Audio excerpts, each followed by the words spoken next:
This is a special edition of Late Night Health. I'm Mark Alyn. We're going to go to Buffalo, New York. We're going to spend some time with Carl Contino, and I hope I got that right. He is the founder of Untapped Genius. Carl, you've had some issues throughout your life. ADD, you stuttered. To me, by the way, everybody today has ADD because we are so bombarded with advertising. You know, if you go into this is really strange, but I went to a men's room, and over the urinal is a little monitor that comes on and sells you stuff while you're peeing, right? We cannot hide from media. We cannot hide from being, as I said, bombarded. So I think everybody has a little bit of ADD. Any thoughts on that? Oh boy, I couldn't agree more with today's profusion of information. And, I used to think it was such a wonderful thing to have access to the world. But I didn't understand that there's a paradox with it, that now that I have access, I often find myself completely overwhelmed, not only by the media, but just the access to all the information that I like to get my hands into. So yeah, and so in the face of that, and being somebody who was born with some very interesting cognitive issues, as you were mentioning, now, just so you know, I don't like necessarily subscribing to particular labels, but it will at least describe some of the stuff going on in my head. Since I was a little boy, I maybe it was set up because I was born premature and I had breathing issues in the beginning. I don't know, but it definitely set the stage for some interesting games at play when it comes to my mind. Does everybody have? I mean, I hear. My wife said to me the other day. She said, you only live with me part of the day. I live with me all of the day. Right? And so if there's craziness that's driving me nuts about my wife, and she said, I'm living with that all the time. You're not. It was an interesting statement. Can you relate to that? I can. I like to make the distinction between there's what's happening out in the world, maybe what's happening with my body, my current circumstances, my life. And then there's how my mind perceives it, and therefore ultimately how I respond. Making that clear distinction and making it a daily practice for me to check in with myself enables me to get outside, my default reaction to things. And I've got a lot. We all have a lot going on in our minds. Interpreting, labeling, judging, trying to explain all the things going on, right? And we tend to get caught up in those interpretations and perceptions. And so the game at play for me is to watch my mind like a movie. I love that distinction. It's a very, very simple one, but it does something profound. It separates me from my mind. And as I watch it like a movie, as an observer, I can detach at least a little bit for the moment of all the things going on. And by detaching and observing, I have found it the best way to then free myself, at least for the moment, of whatever is going on in our heads. You have taken your situations, I'm not going to call them problems. You've overcome them. And on top of that, you're now teaching, and you have been for 20 years or so, teaching people how to get on with their lives, how to get out of it. When I was looking at your material, this is a way, the Untapped Genius is a way of getting out of your own way. Yeah, the essential game at play. Yes. And I used to think I was the only one.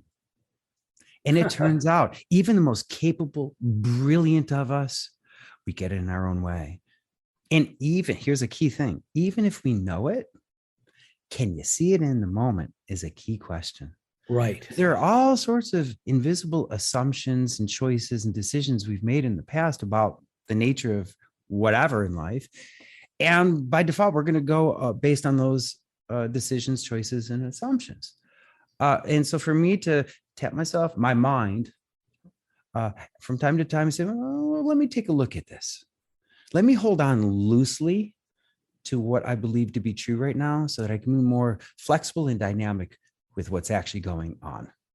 Having a nimble, flexible mind to me is one of our superpowers once we recognize it and hone the skill and the art of being able to step outside the effects of one's own mind. People at a young age often come up with what they want to do with their lives. You know, young kids want to be firemen, fire people, police people, cowboys and cowgirls. And then as we get into maybe elementary school and junior high, what we used to call junior high, middle school, and even high school, we decide we want to do something. And we try to reach that goal.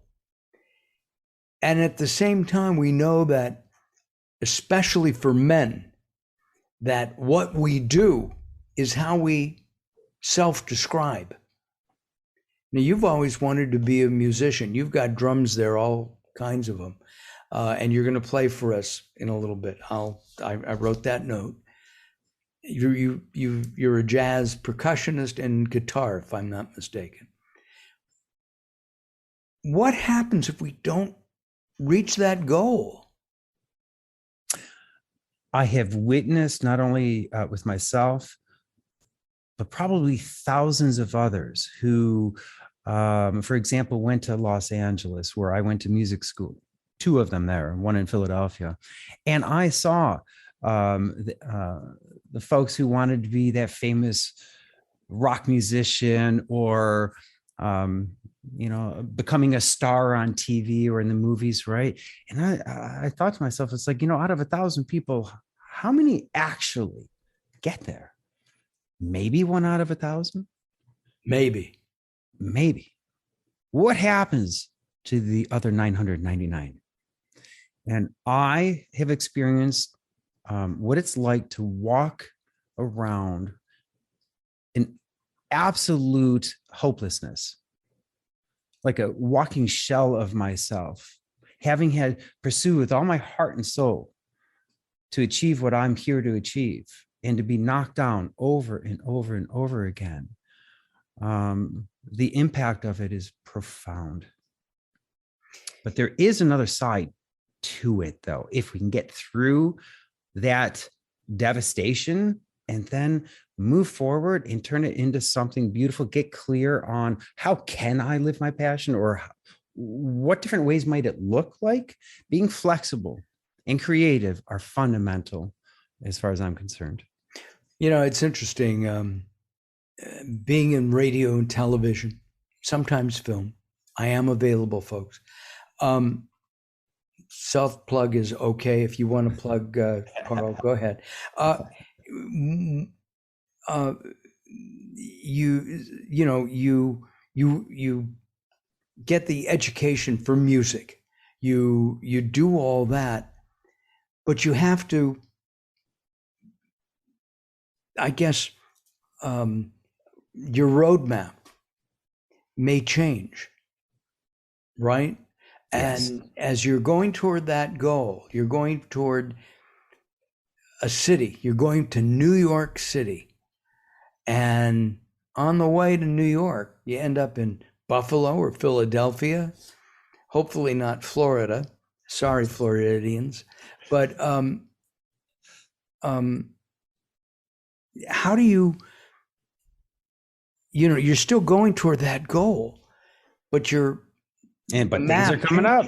Yeah. Things are coming up. As a matter of fact, I just went on my first vacation, first time in 4.5 years, with my 2 puppies.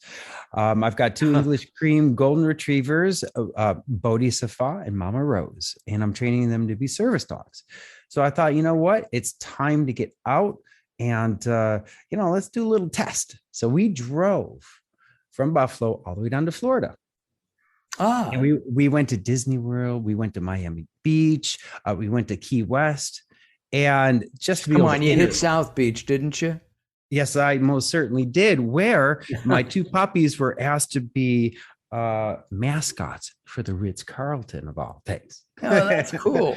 Interesting side note. But getting out was very important for me. It was actually crucial that I just get away from all my work, get all away from all the familiarity of my daily living, and go on an adventure. Now, that adventure, when I took off, it was not smooth. It was not easy. Things came up, including in the midst of 60, 70 mile per hour winds. I'm driving down the 75, 85 miles per hour. There's two lanes. And lo and behold, 100 yards in front of me, a tree all of a sudden Whoa. crashes right in front of me. And I had just a moment to swerve to the left lane and get around. A couple hours later, I almost ran into a car that was in a ditch, but the fender was hanging over the road. I mean, all sorts of different things happen. And problems, issues, the unexpected is to be expected, right? And in every case, I had to be able to respond in the moment and solve some very real problems along It the way. saved your life. That And the the ability to pups. respond to the moment is everything. And yes, it did and has.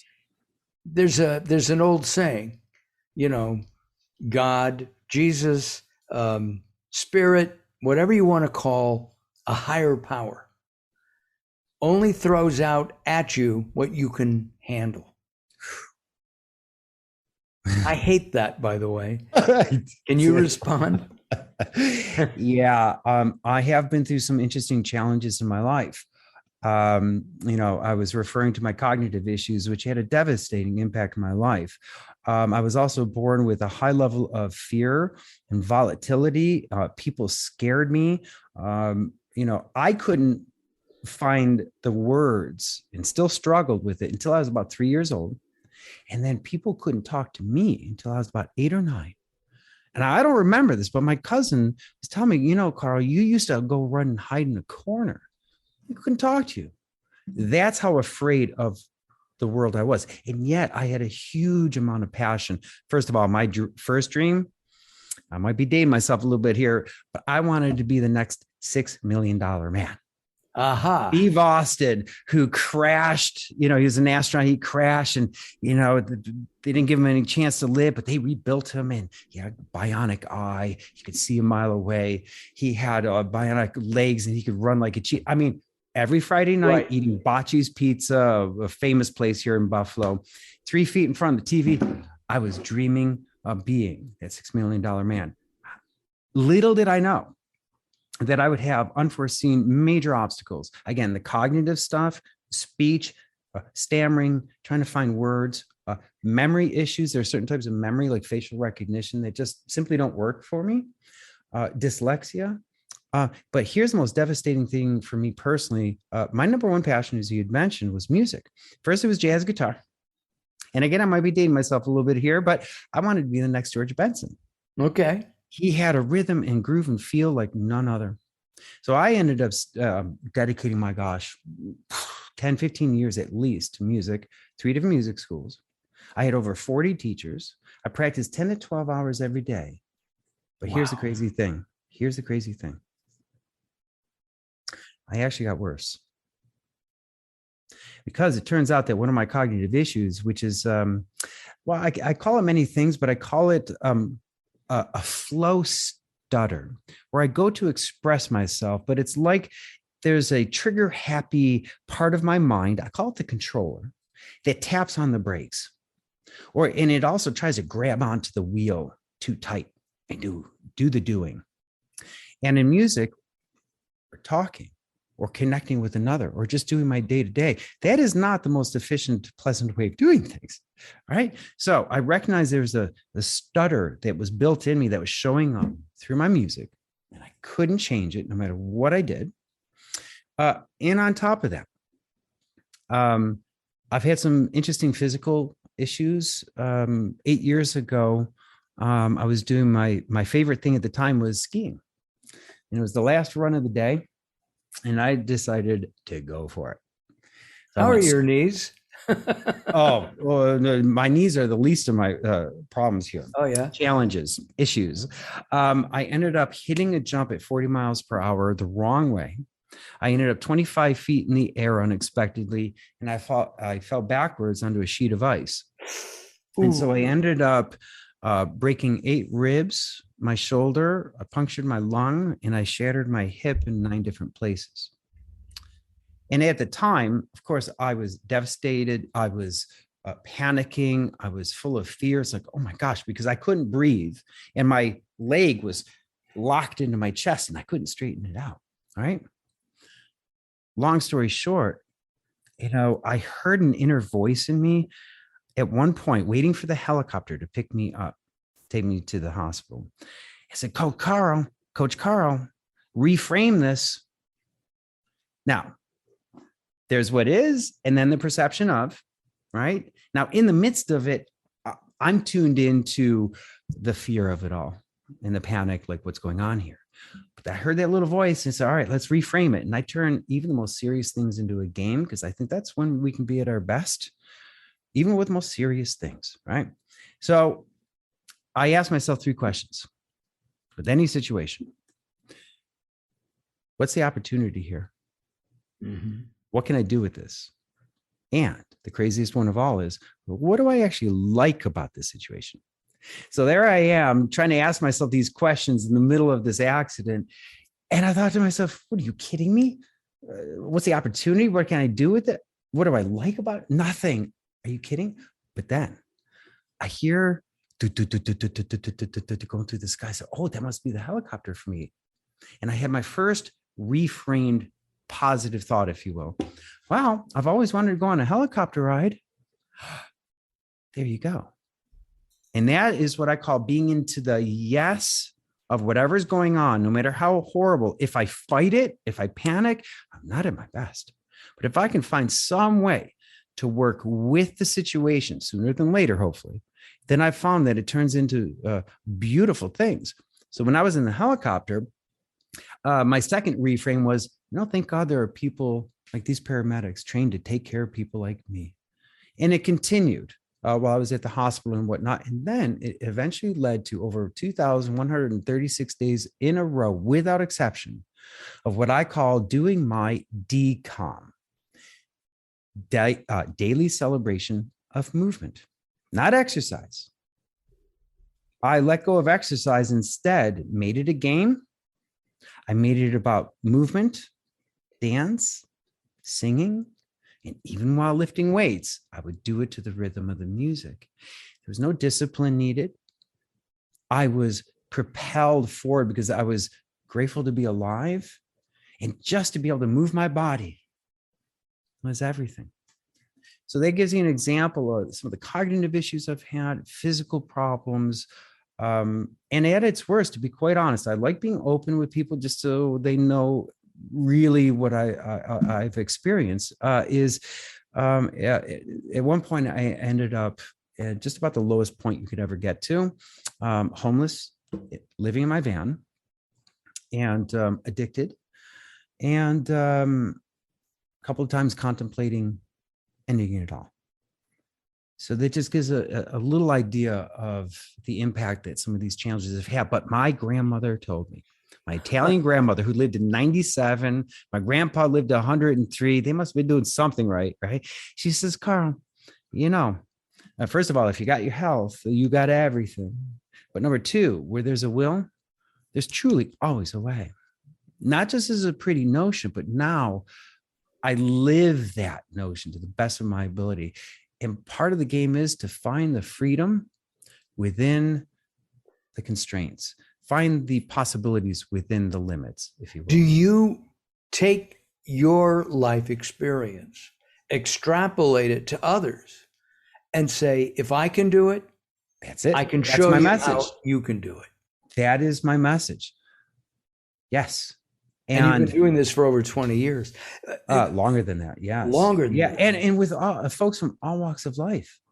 I've worked with the homeless. I've worked with kids, teens, young adults. I've worked with entrepreneurs, creatives of all stripes, from cinematographers to musicians to poets, entrepreneurs, the mega successful even.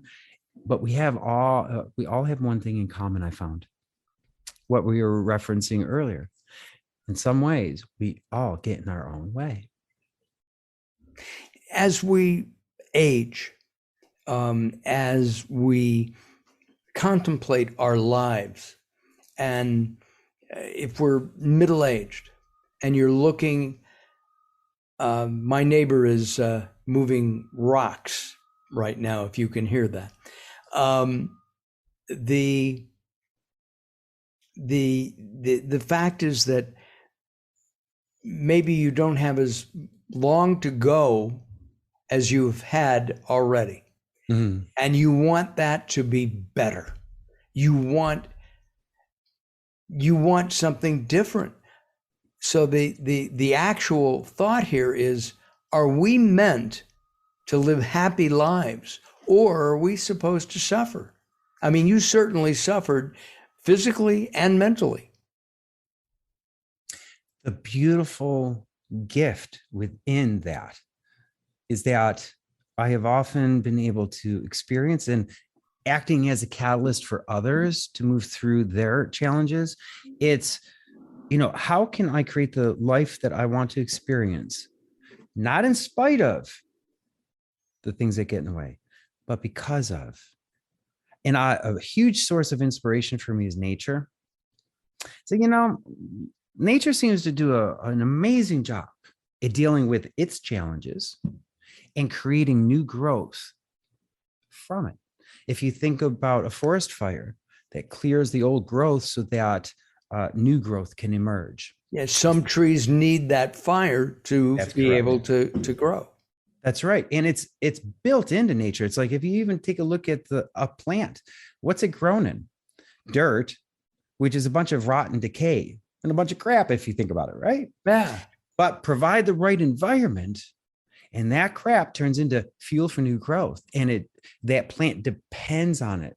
So this is not just a pretty notion. We can talk all day about nice thoughts, but for me, a key distinction here is, how do we close the gap between what we know? Because there's all sorts of amazing personal growth distinctions, folks out there, seminars, books, you name it. I've read them all, hundreds and hundreds, yet they didn't help me transform. And I think one of the key challenges is the difference between what I have learned and logically know, and closing the gap to being able to experience those things in real time in my everyday, moment to moment.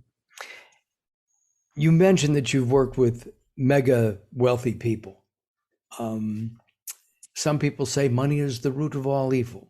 Smite me with it.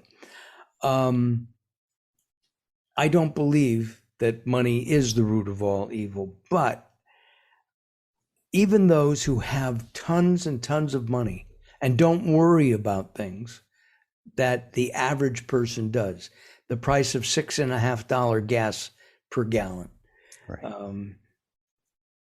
Working at minimum wage and having to pay that much more money for gas.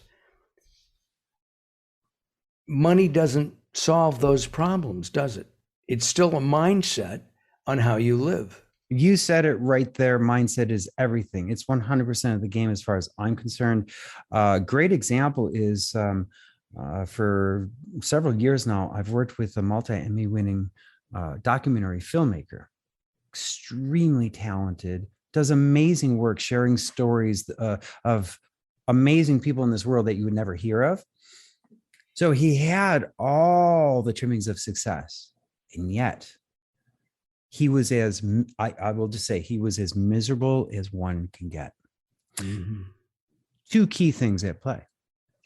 Number one, first of all, we've never been given the owner's manual to our mind. Now, we've been taught from society that, hey, once you have X, Y, and Z, you're going to be happier. You're golden at that point. Well, now what happens if you do have everything you think you need to be happy, but you're not only that, but you find yourself kind of miserable, still worried, doubtful, full of fear, anxiety, as he was experiencing. So yes, that mindset is everything. Now, I have been homeless. I have been penniless how many times? I have almost lost my life probably half a dozen times. I've been through some interesting stuff. And yet, I am now able to find and help others find what we call happiness just in the moment. Not overall statement. Am I happy and successful? Well, that's a general statement. I'm talking about how am I doing right now? And I look into my state of mind to determine how am I doing right now? Am I able to work with all the concerns and doubts and challenges of my life? Or am I still finding my mind? I call it the slippery mind, whose only job is to keep us safe. Very powerful. It's the explainer, the judger, the labeler. Very powerful with only one mandate. How can I survive? But it's not very smart. But yet it gets triggered. All of a sudden you've got success to the slippery mind. It's like, uh-oh, now we're going to be seen. Oh, now what if I run out of that $1 million I just made on that launch or whatever? That's how it thinks. Right. It operates on a specific channel. And that's how, and the key thing is I've learned to approach my mind like a radio, where I've learned to change the channel from the crap channel to the clear channel, where my cognitive issues don't exist, my doubts and fears and worries in my past don't exist. I'm now tuned into the clear, high definition channel where I can think more clearly. Because my number one complaint to my dad, the doctor for 52 years, was I can't think straight. I'm in a fog. And he didn't know how to help me. He would have me see the doctors, and I took these brain supplements called nootropics. I read all the books. Again, I couldn't wake up my mind. So when I am able to think clearly, it is noteworthy. So at that clear channel, and I make it a game, go for it. What channel am I tuned into? Oh, I see that doubt. I see that fear. I feel it in my body right now. I'm kind of crunched. My energy's low. Okay, great. Now let's entice the mind to change that channel. And when I do, I can tell. It's all about feedback. Measurable, tangible results, moment to moment. That's self-feedback. That's self-feedback. For my body, right? When I know what to look like, as a matter of fact, I have over a dozen different feedback loops that my body is telling me what channel am I tuned into. My drums, I have in front of me at all times because they have turned out to be my number one teacher in a split, literally to 1/100th of a second, based on science I get from electrical engineering, is that it will let you know what channel you're tuned into. Well, you should be as you know, Carl, you should be tuned to the late night health channel because that's very high def and lots of good information there. We're out of time. I'm going to invite you back, and we're going to get into more of the what to do if you're in that brain fog funk. And we'll do that next time, if you remember what the topic is. Absolutely. All right. But before we go, you've got, I see several drums. I see some electric drums to your left. I see what look like bongos to me in the front. Can you play something for us just for maybe 20 or 30 seconds as we wrap up? Sure. Let me know if you can hear it, first of all. Beautifully. Nice.